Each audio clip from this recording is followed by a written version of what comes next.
अस्सलाम वालेकुम and welcome to the sky trading channel. मैं आपका होस्ट मेज़बान आपकी खिदमत में हाजिर हूँ। उम्मीद करता हूँ आप सब लोग खैरियत से होंगे और I am hoping that you people are doing well and making a lot of profit. Let's start this week's analysis. Gold जैसा कि हमें पता है कि ओवरऑल बहुत ज़्यादा बुलिश है, तो हम इसके वीकली टाइम फ्रेम से स्टार्ट करते हैं।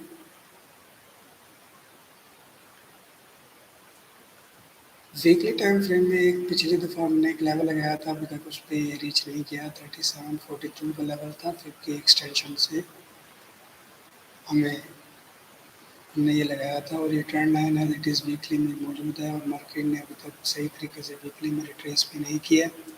इस हाई और इस लो को मार्क करने के बाद मार्केट ने इसको ब्रेक किया अपसाइड, और ब्रेक करने के बाद अभी तक रिट्रेस करके इस लेवल तक नहीं आई है और पॉसिबली आएगी भी नहीं, क्योंकि जिस तरह के फंडामेंटल्स चल रहे हैं, क्योंकि अभी एफओएमसी में रेट कट्स हुए थे, तो जिसकी वजह से एक डाउनफॉल देखने को मिला, लेकिन फिर इसने रिकवरी की है और हेज फंड्स और दीगर जो बैंक्स और इंस्टीट्यूशंस हैं उन्होंने फिर दोबारा से इसमें ऐड ऑन किया है बाइंग को। तो वीकली में तो हमारे पास लेवल जो है वो स्ट्रक्चरल बहुत दूर पड़ा हुआ है, जो कि 3500 का लेवल है। तो let's start with the daily time frame.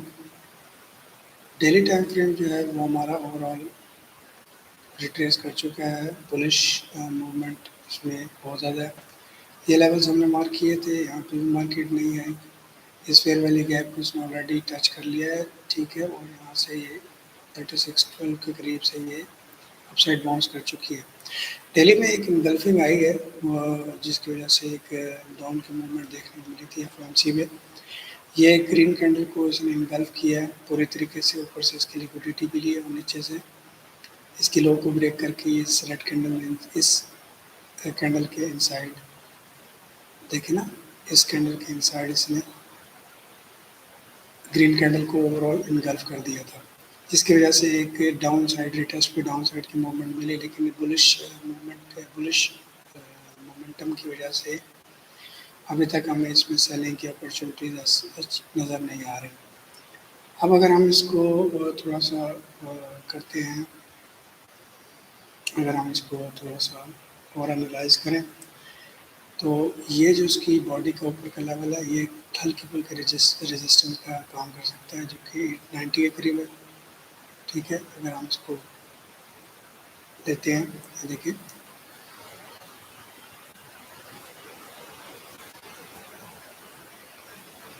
ये वाला एरिया हल्की फुल्की रेजिस्टेंस का काम कर सकता है, लेकिन अभी तक ओवरऑल जो ट्रेंड है वो बुलिश ही है और हम इसको बाई साइड की मूवमेंट में चेक करेंगे।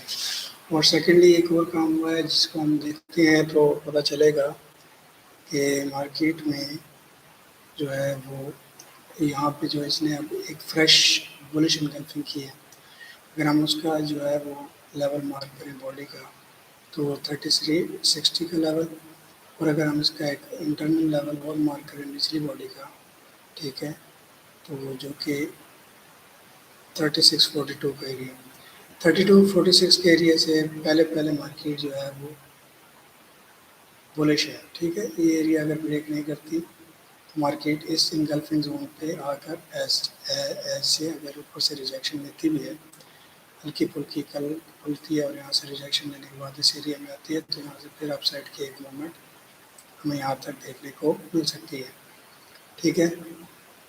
तो पहला तो वीकली में डेली में ये हमारे पास एक जोन है ऊपर का रिजेक्शन का और नीचे से एक बाइंग जोन है।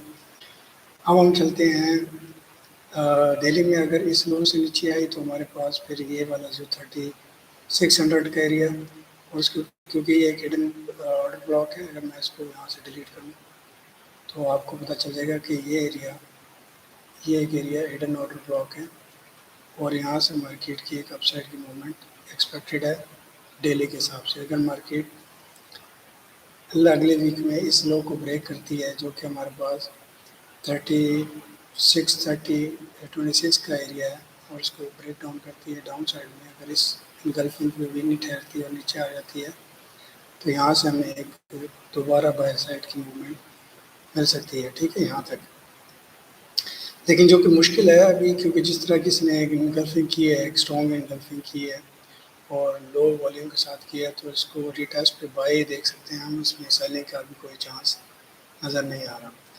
अगर हम 4 आवर्स में देखते हैं, 4 आवर्स में हमारे पास 4 आवर्स में हमारे पास जो है वो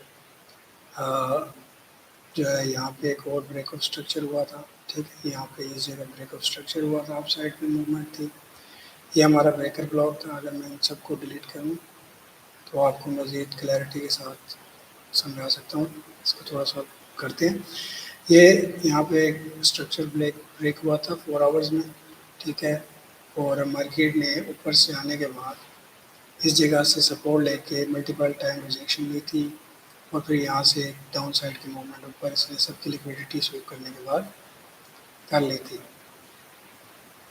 ठीक है। इस जगह पे इसने लिक्विडिटी स्वीप की, जो सेलर्स बैठे थे उनको रिमूव करने के बाद इस तरह से, और इसने नीचे गई डाउन साइड की मूवमेंट की, ठीक है, और उसके बाद जो है वो मार्केट डाउन साइड आने के बाद, ठीक है, 1 2 3 पैटर्न बना के नीचे आ गई है।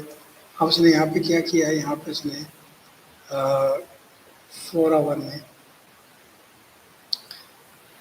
इस ऑर्डर ब्लॉक का टेस्ट किया है। ये जो हमारे पास ये ऑर्डर ब्लॉक पड़ा है, ये वाला ऑर्डर ब्लॉक, ठीक है, इस ऑर्डर ब्लॉक के अंदर जो डिमांड थी उसका टेस्ट किया है, ठीक है, और यहाँ से इसने अपसाइड की मूवमेंट की है। H4 में जब तक मार्केट कोई इंटरनल कोई स्ट्रक्चर शिफ्ट नहीं करती तब तक वो सेल नहीं है, और ये लो उसकी एक इम्पोर्टेंट लो है, ठीक है, ये एरिया जो कि 15 वाला 12 वाला एरिया जो है वो हमारे पास एक इम्पोर्टेंट एरिया है, ठीक है। जब तक ये होल्ड है तो मार्केट जो है वो अप साइड की ही हमें मूवमेंट देगी। इंटरनली अब उसने क्या किया कि इस हाई को ब्रेक किया है यहाँ पे H4 में, ये हाई का ब्रेक करने के बाद मार्केट ने एक फेयर वैल्यू गैप छोड़ दिया, जिसका मतलब यह है कि मार्केट अब बाय साइड में ही जाएगी, ठीक है।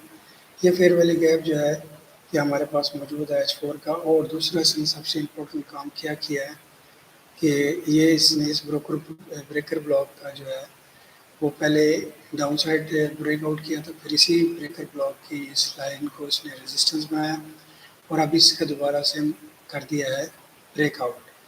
तो हमारे पास जो H4 में जो लेवल है वो ये फेयर वैल्यू गैप है। फर्स्टली ये फेयर वैल्यू गैप जो इसने छोड़ा है, ये पूरा का पूरा जोन हमारे पास एक बाय का एरिया है। अगर मार्केट जो है वो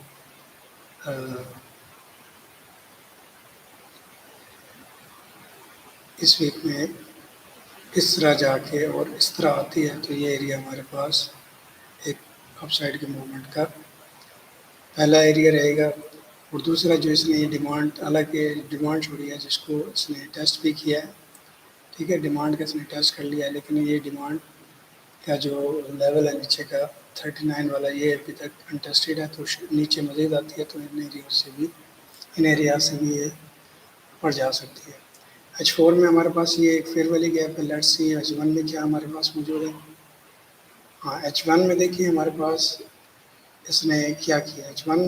H1 और डेली अलाइन करते हैं। H1 में यहाँ पे एक लिक्विडिटी स्वीप करने के बाद मार्केट ने कुछ इस तरह से जो है वो 1 2 3 4 और 5 वेव्स बनाई थी, जिससे मार्केट का स्ट्रक्चर हो गया था शिफ्ट सेल में शिफ्ट होने के बाद मार्केट ने इधर से ही रेजिस्टेंस ली, ठीक है। हमने इस एरिया से रेजिस्टेंस लेने के बाद मार्केट नीचे आई और नीचे आने के बाद मार्केट ने इस लो की लिक्विडिटी ली है। Let me remove all this parts ताकि आपको क्लियरली अंदाज़ा हो सके। ये स्ट्रक्चर हमारे पास सेल साइड में शिफ्ट हो चुका था, ठीक है, 5 वेव्स बनाने के बाद और इंटरनली, और उसके बाद इस लो की लिक्विडिटी स्वीप की है मार्केट ने एफओएमसी से नेक्स्ट डे, ठीक है। देखिए कितनी ज़्यादा मल्टीपल टाइम्स स्वीप की है, पहले यहाँ पे की फिर दोबारा की। स्लो की स्वीप करने के बाद मार्केट ने अब इंटरनली 5 फेज भी बना लिए हैं कि 1, 2, 3, 4 एंड 5। ठीक है, अब ये इंटरनली इसने यहाँ पे 5 वेव्स बना लिए हैं जो कि एक बुलिश का साइन है। ठीक है, और इसके साथ ही अगर हम एक ट्रेंड लाइन में ड्रॉ करें तो ट्रेंड लाइन जो है हमारी वो कुछ इस तरह से चल रही है। तो उसमें ये जोन जो आ रहा है इसका, ये वाला एरिया फर्स्ट की हमारे पास में टारगेट आएगा जो H4 का भी फेयर वैल्यू गैप है। और इसको हम थोड़ा सा रिमूव करते हैं और देखते हैं। देखिए अब यहाँ पे इसको भी लेट्स रिमूव इट। तो हमारे पास क्या है कि ऊपर ये रेजिस्टेंस का लेवल पड़ा है इस टाइम जो कि 90 के करीब है। वहाँ से रेजिस्टेंस लेने के बाद मार्केट इस एरिया में अगर आती है, इस एरिया में, क्योंकि यहाँ पे एक डिमांड पड़ी है, तो ये एरिया जो है हमारे पास ओवरऑल जो एरिया है हमारे पास 3672 से 3667 तक का एरिया, ये हमारे पास बेस्ट बाइंग जोन रहेगा H1 में। ठीक है, और अगर उससे भी नीचे आती है तो ट्रेंड लाइन का बिल्कुल टच हो जाएगा। तो हमारे पास ये जो फेयर वैल्यू गैप इसमें पड़ा है और मॉर्निंग स्टार भी बनाया हुआ है H1 में, तो इसके टेस्ट पे भी हम बाय देख सकते हैं जो कि ये एरिया है हमारे पास 3655 से 3651 वाला एरिया। ठीक है, तो ये दो एरियाज H1 में हमारे पास बुलिश मूवमेंट को कैच करने के लिए, और टारगेट हमारा ओवरऑल इस हाई से ऊपर ही रहेगा। ठीक है, अगर मार्केट H1 में भी इधर से इन एरियाज़ में आती है तो यहाँ पे कोई भी छोटी टाइम फ्रेम में स्ट्रक्चर शिफ्ट पे हम यहाँ तक की वाई देख सकते हैं। और अगर मज़ीद मार्केट नीचे आती है तो ये fair value gap trend line की लिक्विडिटी भी स्वीप करेगा, क्योंकि इस ट्रेंड लाइन के नीचे लिक्विडिटी भी मौजूद है। स्वीप करने के बाद यहाँ पे कोई छोटे टाइम फ्रेम में या इनसाइड क्लोजिंग हो जाए इसी ट्रेंड लाइन के, तो फिर ये मार्केट मज़ीद इधर तक फर्स्ट टारगेट हमारा ये और नेक्स्ट टारगेट हमारा 3750 या 3740 का एरिया रहेगा। तो ये हमारे पास फिल वक्त इस टाइम जो इस वीक में हमारे पास इसकी ट्रेडिंग अपॉर्चुनिटीज़ हैं H1 के हवाले से, डेली के हवाले से, और ये मुकम्मल तौर पर बुलिश इंडिकेशन है। और मार्केट जो है वो मुकम्मल तौर पर बुलिश सिनेरियोज क्रिएट करके बैठी हुई है और ये लिक्विडिटी हंटिंग हो रही है। आप देख रहे हैं कि पहले इस लो की लिक्विडिटी हंट करने के बाद अब इस हाई की लिक्विडिटी, पहले इस हाई की लिक्विडिटी स्वीप हुई इस एरिया में, उसके बाद इस यहाँ पे लॉस बनाए गए, उन लॉस की लिक्विडिटी हंट की गई बायर्स को और सेलर्स को ट्रैप करके, फिर इधर से यहाँ से अब इसकी जो टारगेट है वो इस हाई का लिक्विडिटी एरिया है। इस हाई के ऊपर जितने भी लिक्विडिटी है उसको कैप्चर करेगी। तो मार्केट मेरे दोस्तों इसी तरह चलती है लिक्विडिटी की बेस पर।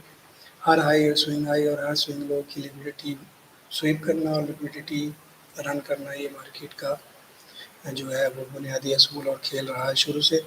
तो हमें बस अपने एरियाज़ को, इंटरनल लिक्विडिटी और एक्सटर्नल लिक्विडिटी के एरियाज़ को मार्क करके उधर कोई भी कंफर्मेशन पर हम बाय और सेलिंग देख सकते हैं।